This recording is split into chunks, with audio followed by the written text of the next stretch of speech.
Hello বন্ধুরা, আজ আমি করেছি ইলিশ ভাপা।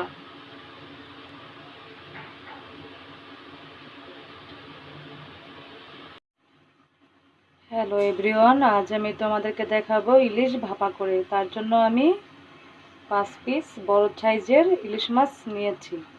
প্রথমে আমি এটা হলুদ মরিচ দিয়ে মেখে নিব।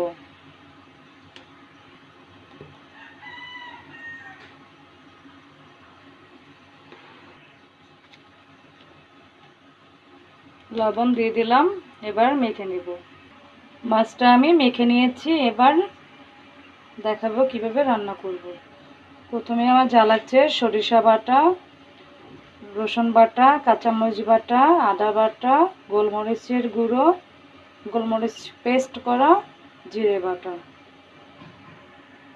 আর লাগছে পেঁয়াজ বাটা। দিয়ে দেবো আস্ত 4টে কাঁচামরিচ। প্রথমে আমি নিয়ে নিলাম একটি কড়াই। কড়াইতে আমি দিয়ে দেবো পেঁয়াজ বাটা,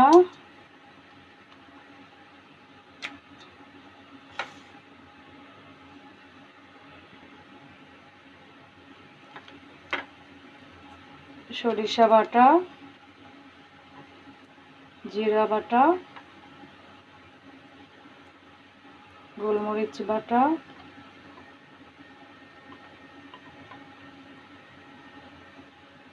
রসুন বাটা, কাঁচামরিচ বাটা, আদা বাটা। এবার দিয়ে দিব হলুদের গুঁড়ো হাফ চা চামচ, মরিচের গুঁড়ো হাফ চা চামচ,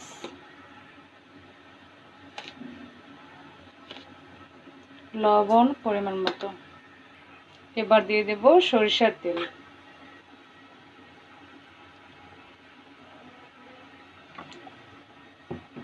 হাফ কাপ পরিমাণ দিয়ে দিলাম। এবার আমি এটা ম্যারিনেট করব হাত দিয়ে। মেখে নিচ্ছি।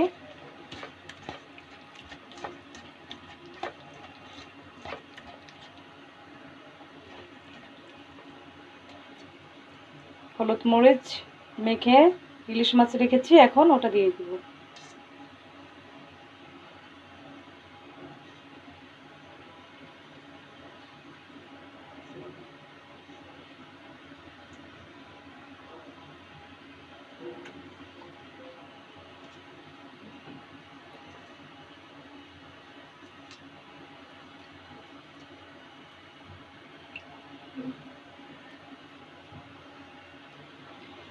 এবার দিয়ে দিব সামান্য হাত দিয়ে রাখা জল।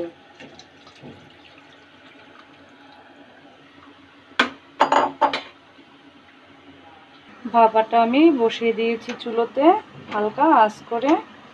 এবার দিয়ে দিব 4টে কাঁচামরিচ।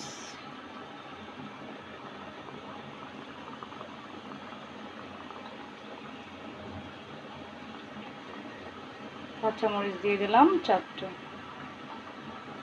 এবার ঢেকে দিব। এবার ঢাকনাটা তুলে দেখব কি অবস্থা।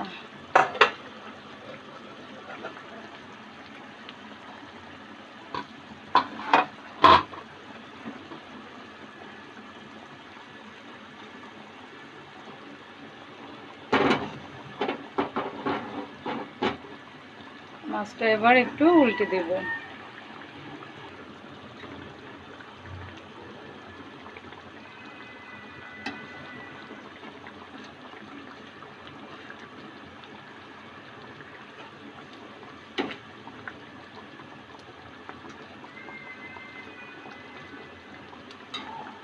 মাছটি আমি উল্টে দিয়েছি। এবার আঁচটি কমিয়ে রেখেছি চুলোর।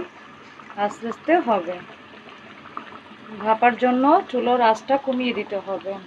বন্ধুরা, কেমন হয়েছে কমেন্ট করে জানাবেন, আর আমাকে সাপোর্ট করবেন, আমার পাশে থাকবেন সবাই। মাছটি আমি উল্টে দিয়েছি। দেখেন কি সুন্দর কালার হয়েছে।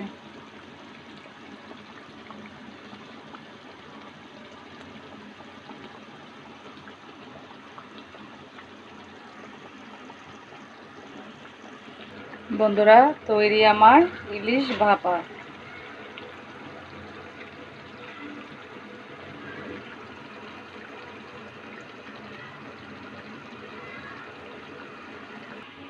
তৈরি আমার ভাপা ইলিশ।